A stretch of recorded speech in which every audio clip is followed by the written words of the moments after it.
Assalamualaikum warahmatullahi wabarakatuh. Perkenalkan, nama saya Hania Miftahuzuro, NIM T2018-4029. Di sini saya akan menjelaskan pada bab 5 tentang pengertian pengukuran dan penilaian. Yang pertama, menurut Sutrisno Hadi, pengukuran dapat diartikan sebagai suatu tindakan untuk mengidentifikasikan besar kecilnya gejala. Sedangkan menurut Remes dan kawan-kawan memberikan rumusan sebagai berikut.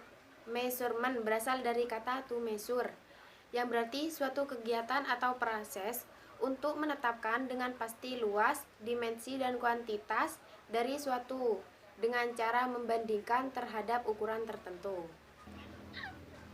Hasil pengukuran dapat berupa angka atau uraian tentang kenyataan yang menggambarkan derajat, kualitas, kuantitas, dan eksistensi keadaan yang diukur.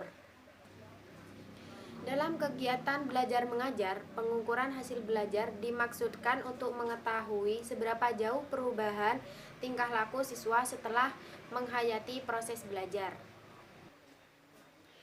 Penilaian adalah suatu tindakan untuk memberikan interpretasi terhadap hasil pengukuran dengan menggunakan norma tertentu untuk mengetahui tinggi rendahnya atau baik buruknya aspek tertentu.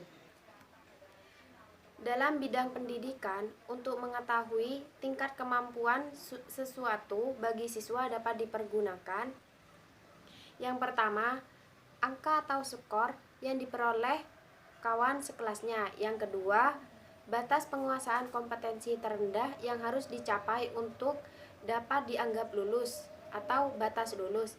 Yang ketiga, prestasi anak itu sendiri di masa lampau. Yang keempat, kemampuan dasar anak itu sendiri. Kegiatan pengukuran dan penilaian hasil belajar merupakan kegiatan yang berkesinambungan. Artinya, pengukuran tanpa penilaian tidak ada artinya. Sedang penilaian tanpa pengukuran terlebih dahulu akan terjadi kesalahan. Namun dalam kehidupan sehari-hari, penilaian dapat dilakukan tanpa mengadakan pengukuran terlebih dahulu. Misalnya, rumah itu bagus. Rumah itu bagus tanpa dilakukan pengukuran sebelumnya. Tetapi dalam penilaian hasil belajar, kita harus melakukan pengukuran terlebih dahulu, baru kemudian menilai.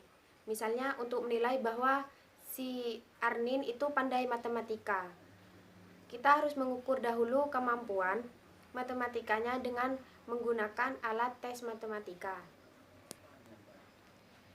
Banyak para ahli mengungkapkan fungsi evaluasi hasil belajar menurut klasifikasinya. Yang pertama, menurut Suryabrata, fungsi evaluasi hasil belajar dibedakan menjadi 3 fungsi, yaitu fungsi psikologis, fungsi didaktis, dan fungsi administratif.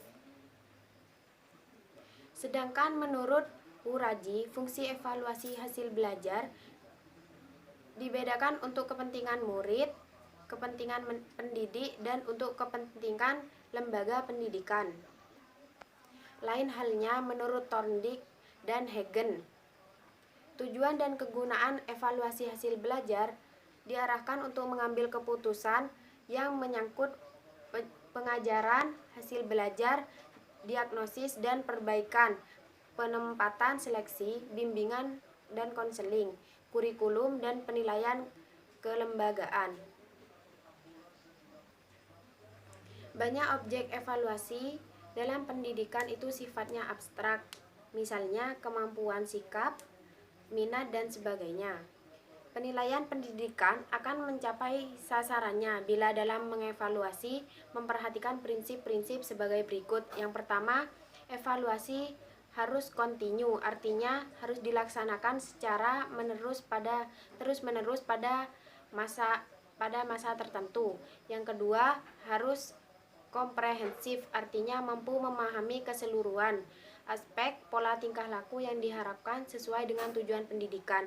Yang ketiga, evaluasi harus dilaksanakan secara objektif, artinya dalam menilai harus sesuai dengan kenyataannya atau hanya ada satu interpretasi. Yang keempat, Dalam mengadakan evaluasi, harus menggunakan alat yang baik. Artinya alat tersebut harus memenuhi persyaratan validitas, reliabilitas, dan daya pembeda. Adapun kritik dalam makalah ini menurut saya, yaitu tidak terdapat daftar isi, kata pengantar tidak diikuti dengan footnote, namun secara tulisan sudah rapi dan bahasa yang digunakan mudah dimengerti.